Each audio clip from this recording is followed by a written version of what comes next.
ஆன்மீக நண்பர்கள் அனைவருக்கும் அன்பு கலந்த வணக்கங்கள்.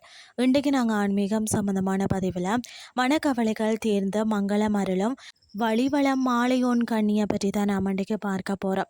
அதாவது பார்த்திங்கன்னு சொன்னால், காவேரி தென்கரை தலங்களில் ஒன்றான நாகப்பட்டினம் மாவட்டத்தில் அமைந்திருக்கக்கூடிய வழிவளம் அருள்மிக மனத்துணைநாதர் திருக்கோயில். இந்த தலத்தின் நாயகி அன்னை மாலையோன் கண்ணியை பற்றி பார்க்கலாம் வாங்க. என்னென்னு சொல்லி பார்த்தீங்கன்னா, இந்த தலத்து அம்மனின் திருநாமம் மாலையோன் கண்ணி. அதாவது மாலை என்றால் பொன் அல்லது மாவடு என்று பொருள்.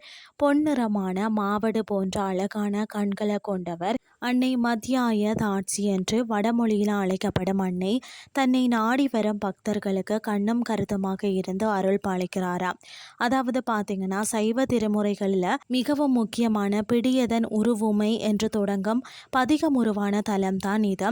அன்னை பார்வதி தேவி பிடி, அதாவது பெண் யானை உருவம் கொள்ள இறைவன் களிர் ஆண் யானை உருவம் தாங்கி, அதாவது ஆணைமுக பெருமான் அவதரிக்க காரணமான தலம்தான் இந்த தலத்தை விநாயகரை போற்றாமல் எந்த தேவார பாடலும் தொடங்கப்படுவதில்லை என்பதுதான் அன்னையின் அருளாற்றலுக்கு சான்று.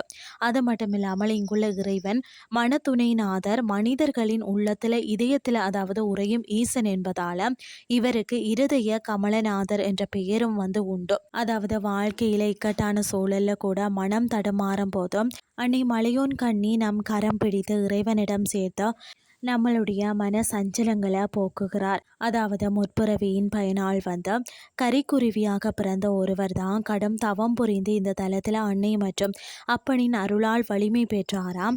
அதாவது வலியன், அதாவது குருவி வழிபட்ட தலம் என்றதால வழிவளம் என்று பெயர் பெற்றதாம். எளிய உயிரினத்திற்கும் இறைவனை அடையும் வழிகாட்டும் கருணை கடல் தான் நம்மளுடைய அன்னைன்னே சொல்லலாம். ஏன் இந்த தலத்திற்கு செல்லணும்னு சொல்லி பார்த்தீங்கன்னா, மன அழுத்தம், தேவையற்ற பயம், மனக்குழப்பம் இருக்கிறவங்க அன்னை மலையோன் கண்ணியை தரிசித்தால் மனம் தெளிவடையும்.